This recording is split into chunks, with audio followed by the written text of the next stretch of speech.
नमस्कार, हम प्रतिमा चौधरी। दोपहर 3 बजे के भोजपुरी समाचार में स्वागत बा। सबसे पहले प्रमुख समाचार। भारी बरखा के कारण परासी बाजार डुबान में रूपंदेही के दिग्दह स्थित पूर्व पश्चिम राजमार्ग के पुल भी धंसल। नेपाली कांग्रेस के सभापति देउबा और वरिष्ठ नेता पौडेल के बीच भेंटवार्ता हो रहल। पार्टी के क्रियाशील सदस्यता संबंधी विवाद बारे में छलफल। चालू आर्थिक वर्ष के बजट के प्रतिस्थापन करेला सरकार की तैयारी तीव्र। वित्तीय अनुशासन के प्राथमिकता दिखल जाए। काबुल में बम हमला करे वाला के माफ न करे के अमेरिकी राष्ट्रपति जो बाइडेन के कहना। खोज के भी प्रतिशोध लेवे के चेतावनी। और ओमान पुगल नेपाली क्रिकेट टोली प्रशिक्षण में व्यस्त। ओमान आ अमेरिका संगे एक दिवसीय अंतर्राष्ट्रीय श्रृंखला खेली।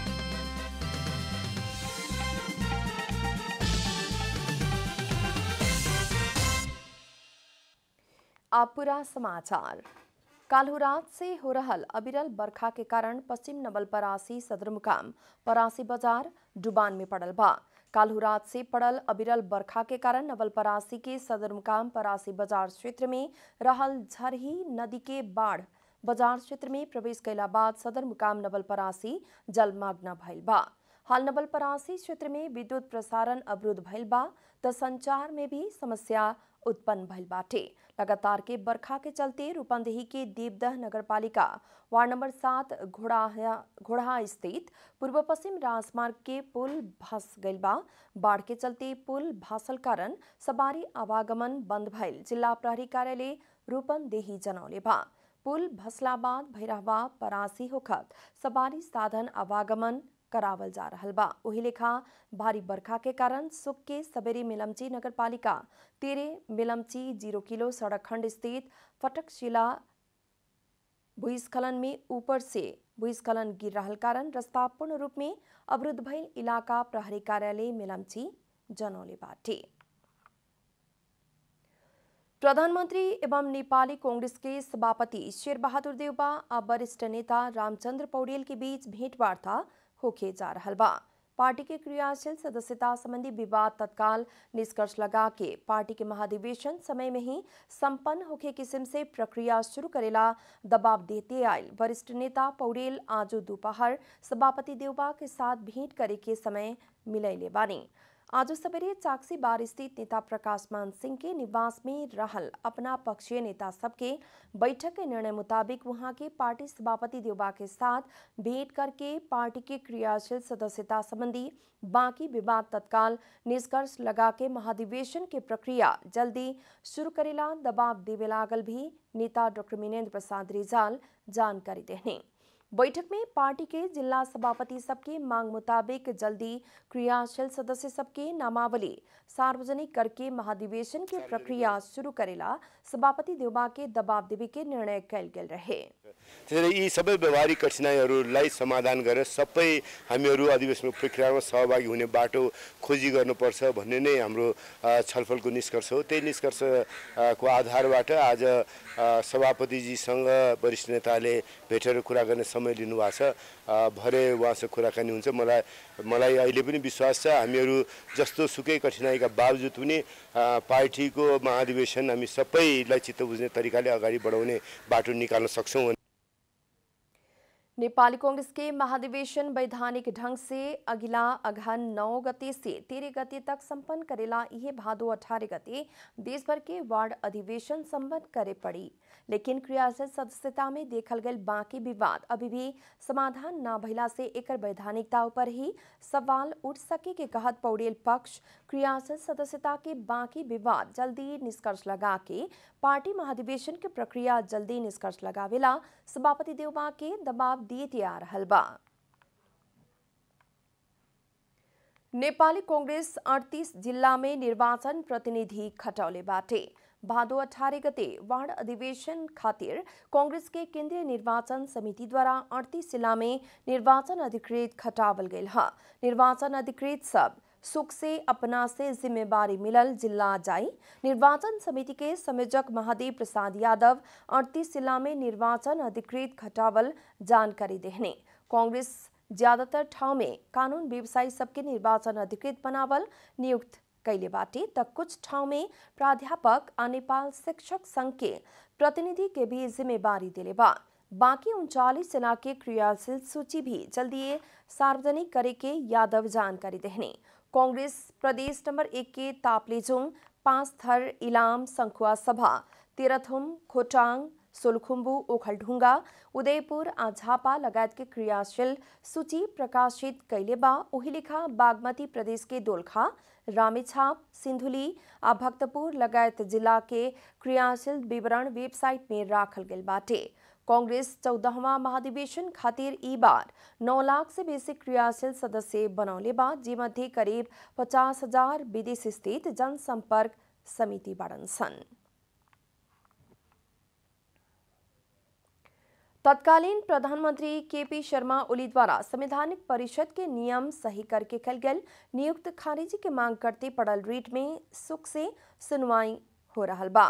संवैधानिक इजलास में संवैधानिक परिषद से कल गल नियुक्ति के खारिजी संबंधी रीट के पेशी आज तय कल गल सर्वोच्च अदालत के प्रवक्ता बाबूराम दाहाल जानकारी देहनी। सर्वोच्च के प्रधान न्यायाधीश चोलेन्द्र शमशेर जबरा के संयोजकत्व में न्यायाधीश सब दीपक कुमार कार्की, मीरा खड़का, हरिकृष्ण कार्की आ ईश्वर प्रसाद खतिवड़ा रहल संवैधानिक इजलास सुनवाई होखी। 2077 अगहन 30 गते सरकार द्वारा संवैधानिक परिषद काम कर्तव्य अधिकार आ कार्यविधि संबंधी ऐन 2066 के संशोधन करके अध्यादेश जारी कल गेल रहे। ई विरुद्ध सर्वोच्च में 6 गो रीट पड़ल रहे, लेकिन मुद्दा ऊपर अभी तक सुनवाई नहीं हो सकल। भोजपुरी समाचार में आप छोड़ विश्राम।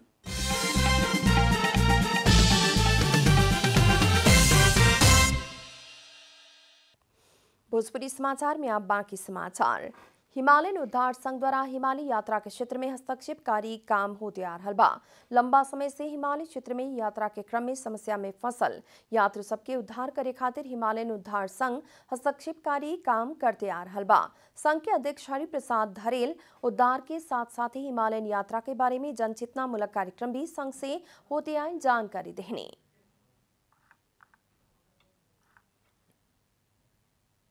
तत्काल गर्नुपर्ने प्राथमिक उपचारहरू प्रदान गरेर मान्छेको जीवन रक्षाको लागि चाहिँ हाम्रो मिसनले डाक्टर हाम्रो कर्मचारीहरूले चाहिँ निरन्तर काम गर्नुहुन्छ। हाम्रो आफ्नै पनि हस्पिटल छ फेरिछेमा, मनाङमा र एभरेस्ट बेस क्याम्पमा हाम्रो अस्थायी टेन्डेड क्याम्प हुन्छ। तत्काल मान्छेलाई उपचार गर्नलाई र अनि रेस्क्युको लागि समन्वय गर्छौँ हामी। संघ द्वारा अपन 46वां साधारण सभा के अवसर में एक्सीलेंस अवार्ड 2021 द्वारा स्वर्गीय प्रकाश अधिकारी के सम्मानित करे रहे। सुदूर पश्चिम मेली के मेन पबनी गौरा आज से शुरू भइल बा। पौराणिक काल में भगवान शिव महेश्वर के प्राप्ति खातिर गौरा देवी अर्थात पार्वती द्वारा निराहार नित्य आराधना करके शिव के प्राप्ति भइल विश्वास कइल जाला। उबेरिया से ही गौरा आ महेश्वर के विवाह के याद करत ई पबनी मनावे के परंपरा चलल हा। ई पबनी में खास करके विवाहित महिला सब व्रत बैठेली आ शिव पार्वती के उपासना करेली। डोटी सहित समग्र सुदूर पश्चिम प्रदेश में आजू प्रसिद्ध पबनी गौरा देवी के प्रसाद बिरुड़ा भिजावल जा रहल बा। गौरा पबनी के पहिलका दिन आजू विवाहित महिला सब नजदीकी के धारा आ पोखरी में जाके 5 किस्म के दलहन, गहत, मकई, गुराउस, कलौ आ गेहूं से बनावल बिरुड़ा भिजावली सन।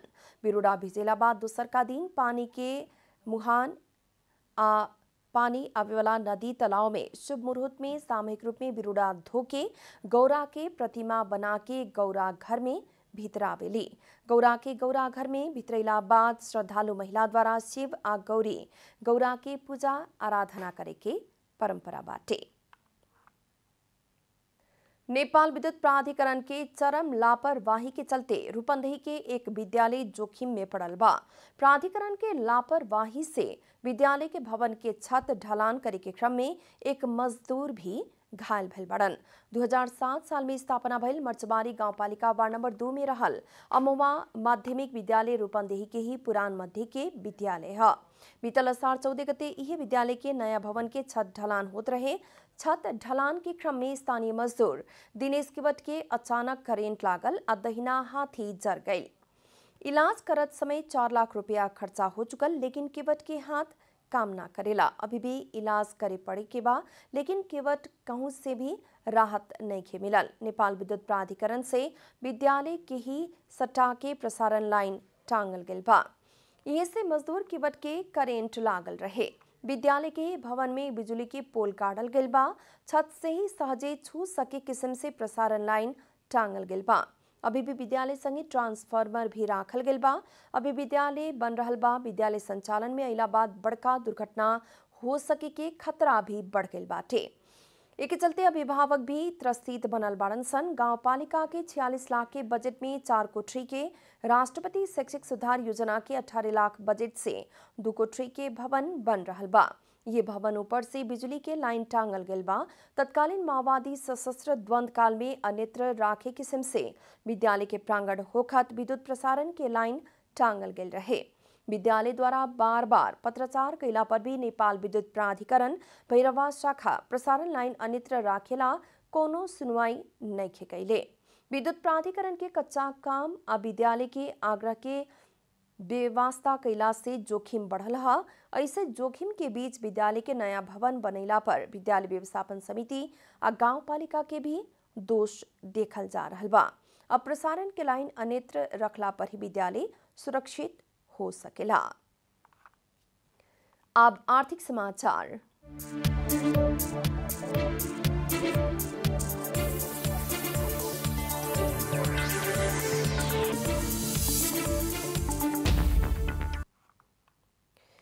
अध्यादेश से आयल चालू आर्थिक वर्ष के बजट के प्रतिस्थापन करेला वर्तमान सरकार जरूरी तैयारी में जुटल बा। पिछला सरकार से लियावल अध्यादेश बजट के परिमार्जन करेला प्रतिस्थापन विधि के तैयारी शुरू कल गेल अर्थ मंत्रालय जनौले बाटे। अर्थ मंत्रालय द्वारा प्रतिस्थापन विधि के संबंध में सुझाव संकलन हो रहल बा। नवगठित नेकपा एकीकृत समाजवादी आ लोकतांत्रिक समाजवादी पार्टी द्वारा निर्वाचन आयोग से मान्यता मिलला संगे सरकार द्वारा प्रतिस्थापन विधि के तैयारी शुरू कल गेल है। तत्कालीन अर्थमंत्री विष्णु पौडेल अध्यादेश मार्फत चालू आर्थिक वर्ष के बजट सार्वजनिक कैले रहने। वर्तमान अर्थमंत्री जनार्दन शर्मा प्रतिस्थापन विधि के प्राथमिकता के बारे में जानकारी देहात विद्यमान अर्थतंत्र के उत्पादन मुखी दिशा तरफ करे किस्म से कार्यक्रम परिमार्जन करे के पेठावेला निर्देशन दिले बानी। अध्यादेश बजट परिमार्जन कैला पर संघीयता के व्यवहारिक कार्यान्वयन के बल पुगे के, वित्तीय अनुशासन कायम करे के, आ पूंजीगत खर्चा बढ़ावे के और पूंजी निर्माण करे के किस्म के कार्यक्रम में जोर देवे पड़े के अर्थमंत्री के कहना बाटे। संविधान मुताबिक हर साल जेठ 15 गते बजट प्रस्तुत करे पड़े के संवैधानिक प्रावधान बा। बजट प्रस्तुत होके से कुछ दिन पहले ही प्रतिनिधि सभा विघटन कैल गेल कारण अध्यादेश से बजट लियावल गेल रहे। भोजपुरी समाचार में फिर छोट विश्राम।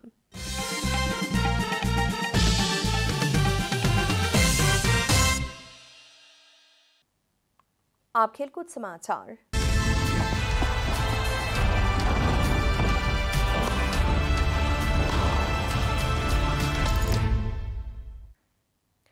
आईसीसी विश्व कप लीग 2 में ओमान आ अमेरिका विरुद्ध होके वाला त्रिदेशीय श्रृंखला खेले खातिर ओमान पुगल नेपाली टोली प्रशिक्षण शुरू कैले बा। ओमान में नेपाल आईसीसी विश्व कप लीग 2 अंतर्गत त्रिदेशीय श्रृंखला खेले से पहले पपुआ न्यूगिनी के साथ 2 एक दिवसीय अंतर्राष्ट्रीय क्रिकेट खेली। वो खातिर 17 खिलाड़ी सहित 22 सदस्यीय नेपाली टीम ओमान पुगल बाटे। नेपाल भादो 28 से आसीन 4 गते तक आईसीसी विश्व क्रिकेट लीग 2 अंतर्गत ओमान आ अमेरिका के साथ एक दिवसीय अंतर्राष्ट्रीय श्रृंखला खेली। ओकरा से पहले नेपाल भादो 20 आ 23 गते पपुआ न्यूगिनी के विरुद्ध 2 एक दिवसीय अंतर्राष्ट्रीय क्रिकेट खेली। पीएनजी के साथ नेपाल दूसर का खेल दिवा रात्रि खेली। अंत में प्रमुख समाचार फिर एक बेर। भारी बरखा के कारण परासी बाजार डुबान में रूपंदेही के देवदा स्थित पूर्व पश्चिम राजमार्ग के पुल भी धसल। नेपाली कांग्रेस के सभापति देउबा और वरिष्ठ नेता पौडेल के बीच भेंटवार्ता हो रहा। पार्टी के क्रियाशील सदस्यता संबंधी विवाद के बारे में छलफल। चालू आर्थिक वर्ष के बजट के प्रतिस्थापन करेला सरकार की तैयारी तीव्र, वित्तीय अनुशासन की प्राथमिकता दिहल जाए। काबुल में बम हमला करेवाला की माफ ना करे के अमेरिकी राष्ट्रपति जो बाइडेन के कहना, खोज के भी प्रतिशोध लेवे के चेतावनी। और ओमान पुगल नेपाली क्रिकेट टोली प्रशिक्षण में व्यस्त, ओमान आ अमेरिका के साथ एक दिवसीय अंतर्राष्ट्रीय श्रृंखला खेली।